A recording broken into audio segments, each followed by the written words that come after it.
Welcome to MilSpouse Matters, the podcast dedicated to encouraging military spouses. Need some inspiration as you navigate military life, moves, deployments, raising military kids, keeping your marriage together, career issues, and more? Get an encouraging, humorous outlook from a spouse who's been there for 30 years. Join host Jen McDonald, author of You Are Not Alone, Encouragement for the Heart of a Military Spouse, who knows that we're stronger together. Jen also writes regularly for outlets such as Military Spouse Magazine and has been featured in numerous books and national publications. Grab a cup of coffee or a glass of wine and sit back and relax as Jen talks with military spouses both new and experienced who will give you realistic hope and support for your own MilSpouse journey.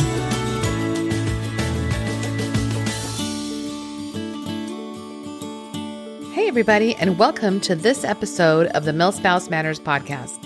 I'm so glad you're here with me today. It is episode 25. Woohoo!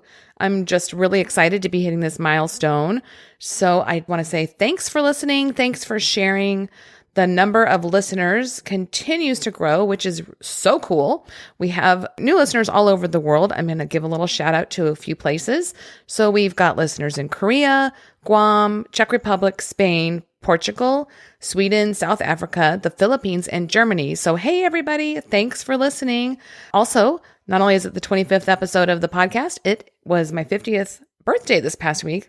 So I thought it would be a lot of fun to do a Q&A episode, which we'll get to in just a minute. But so in the meantime, let me just remind you to leave a review and subscribe in whatever podcast player you're using. There's a lot of them, but one place you can listen that you might not realize is on Spotify. If you have the Spotify app on your phone or your computer, just open it up and search for the podcast and you can listen to it right there. So a few other things. There is still the Christian Military Spouses Facebook group is going strong. In fact, we are about to, my co-admin Sarah Gates from Servant Mama and I will be starting a group study pretty soon. Hopefully it'll last about 8 weeks. So we'll be starting that probably mid to end of May. So that's going to be a lot of fun. So if you want to join that group, all you need to do is search for it on Facebook. There will be 3 questions that pop up. You have to answer those to be added to the group. I've had a lot of people request to join, and we have to know that you're a military spouse and that you agree to abide by the community rules. So please, they're quick questions. It's basically yes or no questions. Also on my site, which you can get there either through milspousematters.com or jenmcdonald.net. They take you to the same spot. I have a free deployment devotional, a 5-day deployment devotional on there that you can download. And then also more information about my book for military spouses. So as well, before we get much further here, anything I mention that is a site or a resource, I will link it in the show notes. And you can also find the complete show archives of all the past episodes at milspousematters.com. So for this episode, I thought it would be a lot of fun to kind of mark the occasion, like I said, by doing a listener Q&A. And so I had posted it on my Instagram, my Facebook, or you can send questions through my site. So that's where these all came from. If you didn't get yours in, we'll probably do another one of these. If you guys like it, just let me know. And also, if you write me on social media or through my site, it is me answering you. I don't have any help. I'm a one woman show. So just an FYI, you're not talking to an assistant or anybody like that because I don't have one. So yeah, it's me. And also I have had some feedback about the different solo shows I've done. I love doing interviews because I think the interaction is great. And the past guests have brought so much useful information to listeners. And I do enjoy also doing the solo shows. So if you have an opinion, let me know what you think. I really enjoy them both. So probably we'll just keep doing a mix that we've been doing. Okay, so here were a couple of really sweet notes I've gotten lately, some feedback. I got a note on Instagram from Kaylin that said, I just wanted to say thank you. I am very new to Military Spouse Life and will be moving to my first base in a couple of months. The information and resources I've found through your podcast have been more help than I could ever imagine, and I'm so thankful for this. Thank you, Kaylin. That made my whole week. I really love hearing from listeners, and the whole reason I started this was to just encourage military spouses. So if it's doing that for you, I'm so happy. And then Nina on Apple Podcast says, this is my go-to podcast. It's become my go-to help for figuring out this crazy military life. I can't recommend it enough. And thank you, Nina, for that. I just love hearing from you guys. So please, if you review it, leave a note with it so that I can maybe read out your comment on the air. I would love that. So now on to your questions. And I do have to apologize. I can hear my dog snoring in the background. So if you hear a little bit of background, that's what that is. We're just hanging out in my office, me and him. So sorry about that. Anyway, let's get on to your questions. So this was a lot of fun. And thanks to everybody that submitted your question. I also will probably be doing a giveaway of my book pretty soon. So be looking for that. And again, as I've said, I feel like I say these every episode, but this may be your first time listening.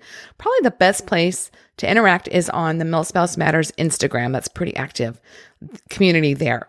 So, all right, here we go. And just a disclaimer, I am not a professional as far as like a therapist or anything like that. I'm just a military spouse whose husband was in for 30 years and lived all around the world. And we have been married for, it will be 20, no, sorry, this is really bad of me. What year is it? We'll have been married for 31 years. No. We've been married for 31 years this summer. He was in the military and I was with him for his whole career, but we were married for 29 years of his military service. Starting to get mixed up. That's what happens when you turn 50, I guess.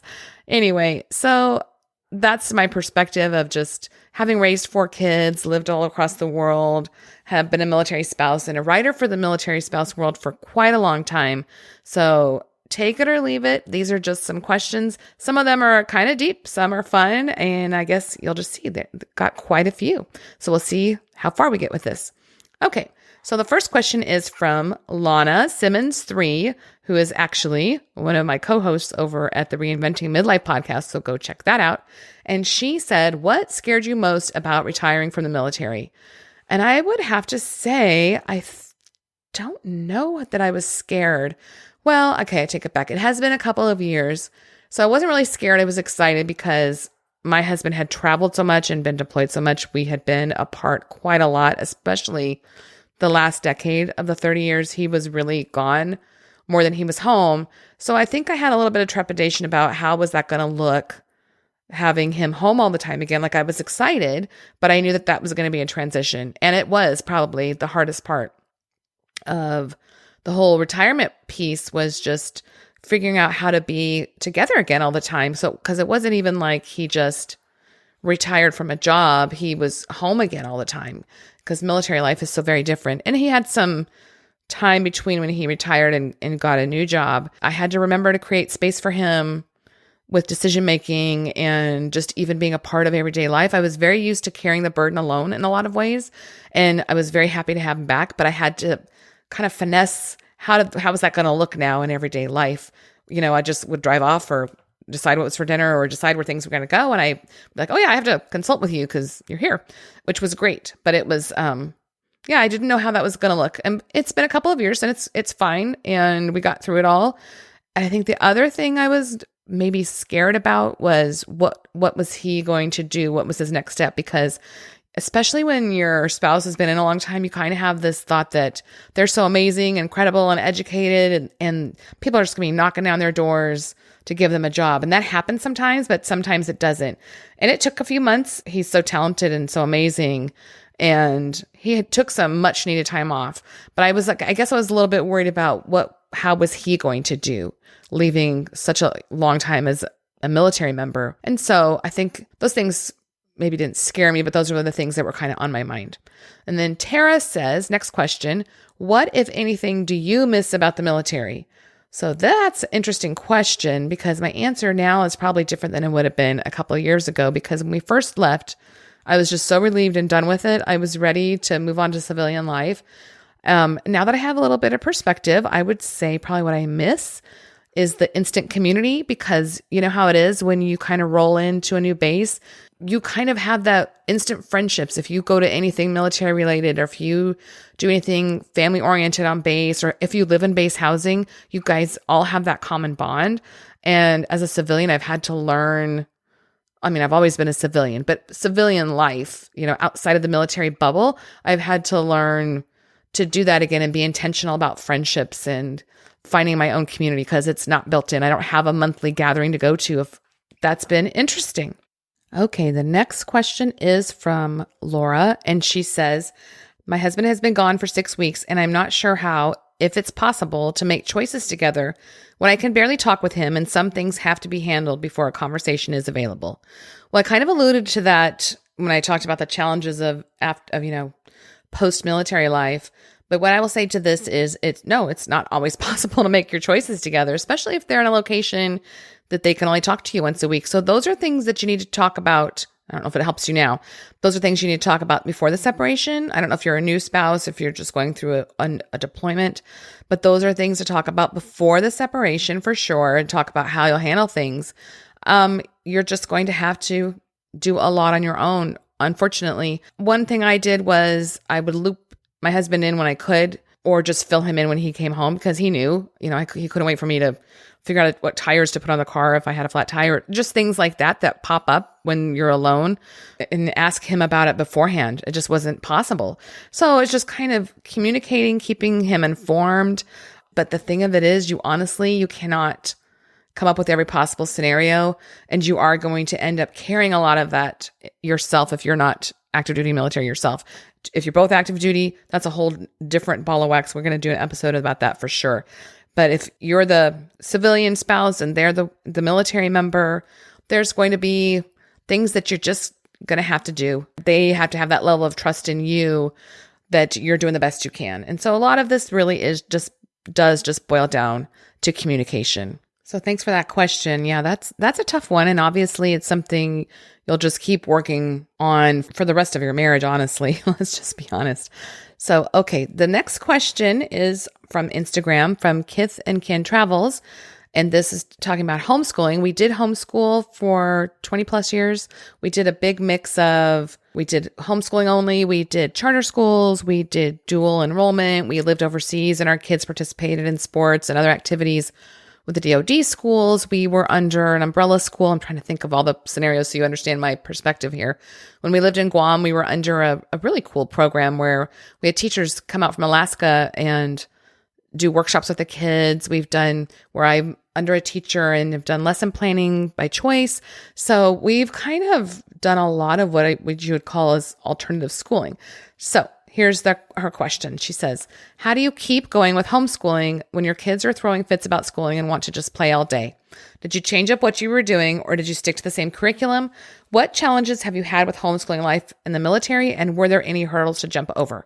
So those are quite a few questions, and I could probably spend a half an hour talking about this. So one thing you may not know about me was that I was the managing editor for the largest homeschooling magazine, Home Educating Family, and it's now Well Planned Gal. But I did work with them doing reviews and then editing, and then I was the magazine editor for several years. So I have that background, as well as having been a homeschool mom and graduating all 4 of our kids. So here's what worked for us. I will tell you right now, how do you keep going with homeschooling when your kids are throwing fits and want to just play all day? I'll just do one at a time. Well, I think routine is important. I was never one for a strict schedule. Some people thrive on that. That did not work for my personality or my kids, to be like, okay, from 9 to 9:15, we're going to do this. From the next time, we're going to do this. I was much more of kind of checkpoints, like, okay, we have breakfast around the same time, then we get our school things out. And it was just all about routines. We had lunchtime, and then usually we'd read aloud, and then whoever was little would take a nap. I was very much the Charlotte Mason type approach, which is nature, real books, being outside a lot. My older 2 were boys. And so one of the big things was getting their energy out. I'm assuming you're talking about little kids, was getting their energy out so that then they could sit and do the schooling that needed more quietness. But one thing I loved about homeschooling was the flexibility to do that. And they didn't have to just sit all day. I'm not saying that's what you're doing, but just maybe think about, is it child friendly? Is it the type of thing that would include a lot of activity? And the other thing I noticed too about my littlest one, and I've written a lot of articles about homeschooling, and I'll put those links for sure. One thing I noticed about whoever was littlest, I needed to kind of fill their tank before I moved to whatever formal schooling I was doing with the other children. And it seemed like if I sat down with them and did some little things, read a book, played with them, gave them attention, and then I needed them to sit and play with toys while I gave somebody, a reading lesson or whatever, that just went much better when I did that first. And another thing I would recommend for little tiny ones, I'm talking 2 and 3 year olds, little tiny ones that you're wanting to have busy while you're doing some lessons with the other children, is to have a box of their own, big finger quotes here. You can't see me. School supplies that you only get out during that time. And then they become really special to them. So whoever was 2 would have their school box, and it would have little stuff to cut out or Play-Doh or things they could only get out during school time. They'd get so busy with that. It would give me the freedom to work with individually with the other children. So remember, I had 4 kids going on at once, and our oldest was 7 when we had number 4. So I had 4 kids age 7 and under. And so we did a lot of trial and error. And I'm not going to say it was all smooth sailing. Of course not. It's real life. And that's when you just decide, okay, we all need to go take a walk, or we need to go outside and just really, I would say, enjoy them. And one thing I think too, when they got to older school age, homeschooling is so efficient. We could really accomplish a lot in a short amount of time. And if I had a kid that was like, I don't want to do my math or whatever, it sounds kind of cheesy, but just like, this is your learning vitamin. You don't have to love it, but you do have to take it every day. So it's just better to get it done and be done with it versus drag it out and, make it miserable. So, I probably have lots of advice. I'm not really sure, what the ages are. I'm kind of gearing it towards younger ones. Now, as far as did we change up what we were doing or stick to the same curriculum, I never really used a curriculum from just one place. We kind of mixed and matched, and we did move a lot. So we, like I mentioned, sorry about my dog in the background is joining in. If I was using a curriculum from a charter school or whatever it is we were doing, I would go by that. And then other times I put it all together just on my own. So really it was very eclectic through the years. And I also have children with very different learning styles. So what worked for one didn't necessarily work for the next one. So that was another really big benefit of homeschooling for us, was that we could change it up to fit that child. So what challenges have you had with homeschooling in the military? Honestly, we started homeschooling when our youngest was reaching preschool, kindergarten age, because the school district we lived in, we just really weren't thrilled about putting them in, and we just could not afford private school. As an enlisted family, that was just not going to be possible with where we were in life. So I would say I didn't ever feel like homeschooling was a challenge. It actually kind of evolved into being a very big benefit and something we kept doing all the way through when we'd never really intended to do that. So to me, homeschooling conquered a lot of the challenges that come along with educating kids in military families. It turned out to just be such a wonderful thing for us. Now, I would say there was one state we lived in that got a little bit intrusive into wanting to send a teacher to our home to observe. I'm not going to name the state, but the laws were just a little bit different. And that's one thing. If you're moving around, you need to make sure you're complying with the state law, which we did. But we were also part of a legal defense agency, and they actually wrote a letter to the superintendent of that school district and told them to back off. And they did, because they were way overreaching. And I think what it was they were looking at some new families coming in and just thought they could kind of overstep. So that was very beneficial to us to be part of an association like that. So the hurdles to jump over would be the same thing. But yeah, basically, high school years, if you continue homeschooling, or if you are homeschooling in high school, just making sure that you're keeping really good records, keep good transcripts. Don't try to do that by yourself. As far as there's so much online now to show you how to do that, because you don't want to accidentally leave something out that was really important. And then I would say too, our oldest son was playing high school baseball and then went to college with baseball, and filling out that, what is it called? I think it's the NCAA paperwork you have to go through. And at the time, now granted, this is about 10 years ago, not quite 10 years, when our oldest graduated, I had to have a list of every book he'd used in high school.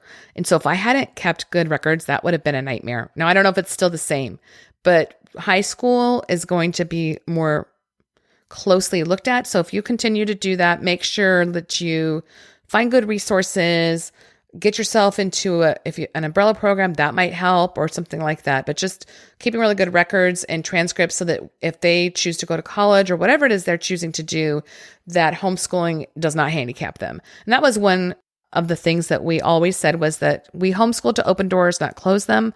And as soon as we felt like it was closing doors for them, we wouldn't have kept doing it. But overall, it was such a good experience for our family. And we really, really did love those years. In fact, I miss them a lot. Okay, so thanks for that question. The next question is a little bit deeper as far as topic. And this was a private message on Instagram, and I'm not going to use the person's name, but I thought I would mention this because I figured somebody else might be going through this, or you may have a resource that I'd missed that I could send to her. So here is her question. She says, I'm a PTSD vet's spouse. My husband served in special ops. I'm going to leave out the details that she goes into just because. And our family has been terribly impacted by his transition and PTSD. We had no idea what we were in for and what we're still enduring. I'm wondering if you have met any spouses of special ops guys or something similar. I'm really struggling and could use some advice and support. So I did reach out to my network, and these are a few of the resources they mentioned. If you know of something else, please go ahead and send it to me, like I said, and I'll shoot it out to her. So one place I would start with is Military One Source. A lot of people may not realize that Military One Source is DoD funded and is the official DoD clearinghouse for all kinds of things. I think a lot of people only equate it with counseling. They do that, but they do so much more, and it's free. Go ahead and hop on there. And even if you are retired, because Military One Source is geared towards active duty, you can still get information for retired or newly separated military. They can help you with that as well, or send you to something that would help you or have links. So it's confidential. Go to Military One Source, and there's counseling and all kinds of mental health and PTSD help there.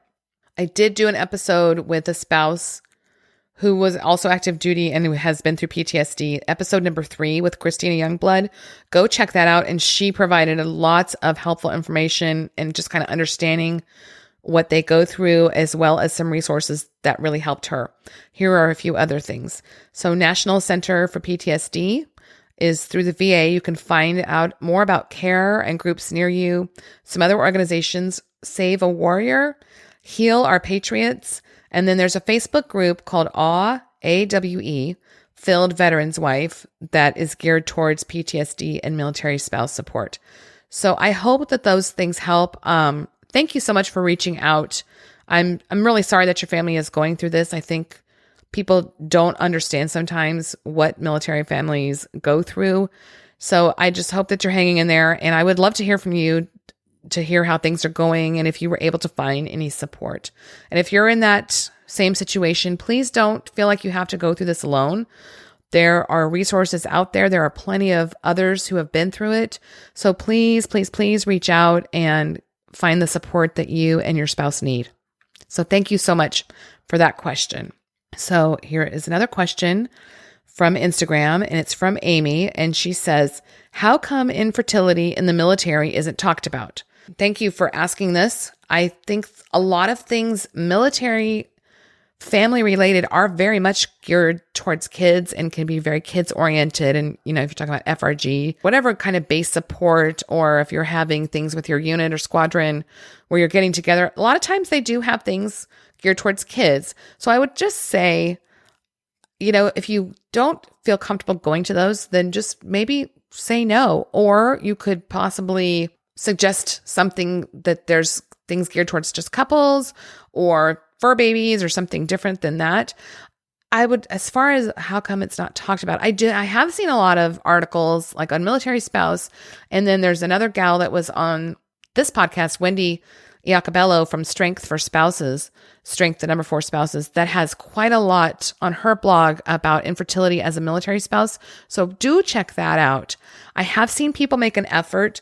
I know that if you are going through infertility, it can feel very lonely and no one's really talking to you about it because they don't know what to say and you don't want to bring it up. But I do think that there are resources and support out there. So again, please connect with people that are also going through it. And one other thought I had is if you're involved in a spouses group, I've been in spouses groups that had what they called mini clubs or just basically little subgroups of the group. You may be able to start a support group for other spouses going through the same thing. So yeah, thanks for asking that. It's definitely something that's real and is happening, and you're not the only one. And so I hope that you can find community and find some other people that can understand what you're going through as well. So good luck to you. So number 7 is from Claire, and she says, what's your best advice for launching kids from active duty service?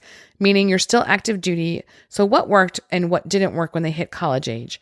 So I will say this was one of the hardest things as a parent because, well, let me take you back. When we were stationed in Guam, when my oldest was, he was about 10. And I had a friend, Chris, whose children were all grown except for one. She had one daughter still at home. So she had 2 boys, 2 girls, just like we did. And her youngest was at home. And I remember they were in Guam. And so their kids were back on the mainland in California in different places. And I was just like, how can you be apart from them? How can you even handle that? And she gave me a lot of good advice. Just, watching them go through that, I thought, well, if we stay in, this is probably going to be my life. So when we left Germany, fast forward however many years later, we dropped our oldest son off at college in Texas and moved to Hawaii. And that was one of the hardest things I've ever had to do was walk away and leave him there, knowing I wasn't going to get to see him on the weekends, knowing I wasn't going to see him until Christmas vacation because he couldn't afford to go back and forth multiple times. And then also when we left Hawaii, a couple assignments later, we left our second son there and moved to Virginia. And so same scenario, like he was a little bit older. He'd already been in college a couple of years, but it was so hard to leave my kids behind. And that's probably been one of the hardest things as a parent was not just letting go, but knowing I'm not available. I'm not going to be right there. And if you're still in military service, you don't know where you're going to end up and where they're going to choose to go to college. And I will say this, military life very much prepares them to cope with that just fine. I think they do fine. I think it's maybe the moms that struggle a little bit more. So that doesn't help at all. That's not really an advice. It's just saying I totally get it. When launching kids, as we kept moving, that was also there was a couple of challenges. And one of them was when they did come home, maybe it wasn't their home that they'd left because we'd moved, or then maybe it was their first time coming to that spot. Like when our second son came to visit us in Virginia from college, he'd never lived there. It wasn't really like coming home other than coming home to us. I'm just going to speak to this from the perspective of faith, because you can look at all of that and go, wow, that's really messed up. It's not good for kids. They're so much stronger than we realize. And I always had to stop and look at things when I would feel like this is just a huge mistake. This isn't any way to raise kids, is that I have to trust that God knew ahead of time what this was going to look like. He had their whole lives in his hands as far as their childhood, their teenagehood, and even into the rest of their lives. And it doesn't mean that I'm just blind to the challenges, but I did have a level of trust of, okay, well, this may not be what I would have picked, but this is what it is. And God knew, and it's not a mistake. Now, as far as launching them, I think it's like any other parent. As far as college or even if they just choose to move out or whatever they are doing with their young adult life, is just having them be as prepared as possible. So that's just parenting. And like I said, I really think they are so adaptable. They've had to move. They've had to deal with separations from a parent. They're very well equipped to handle life and travel. At one point when we were in Germany, our son flew back to Texas to go to a scholarship interview on his own. And it was just, friends of mine that maybe hadn't moved around a lot thought it was crazy. I was like, he knows what to do. He's flown so much. He's great. So really, I think this was much harder on us as parents than it was on the kids, because they've done pretty well. And our oldest son did go into the Air Force, and our second son is married, and our third child is about to get married. They all have just done amazing things.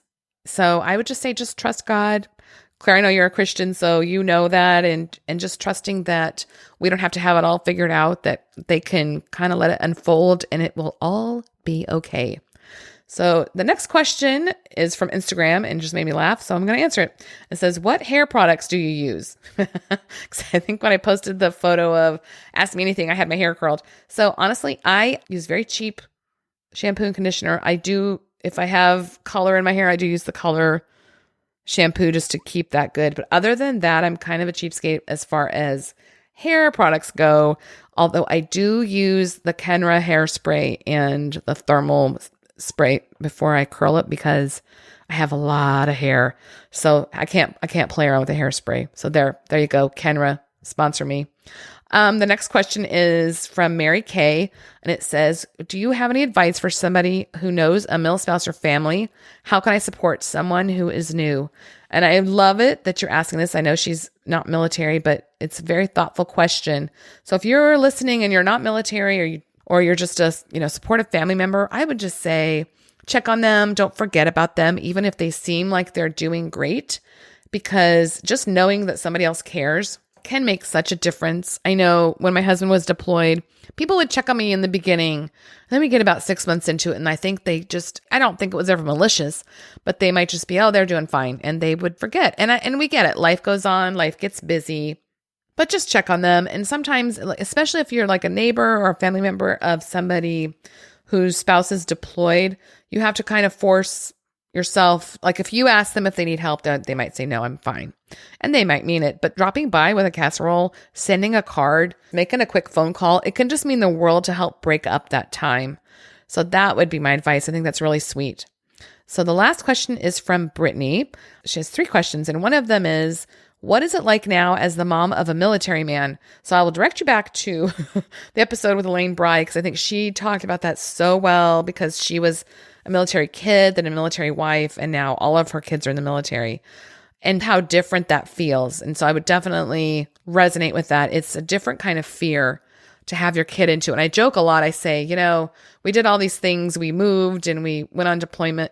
We didn't go. He deployed a lot and was separated from the kids a lot. Well, now that it's my son, I look at him coming back from a deployment, and, he left his 2-year-old, and I'm like, we shouldn't be doing this to families. What are we doing? Why are we tearing them apart? And then my husband just kind of looks at me like, well, okay, like we did this, right? So it is just, you feel protective, but you're so proud. Like I said just a second ago, you know that they're equipped for it, that they're great, but you just never lose that feeling as a parent of wanting to protect them from everything. The best part of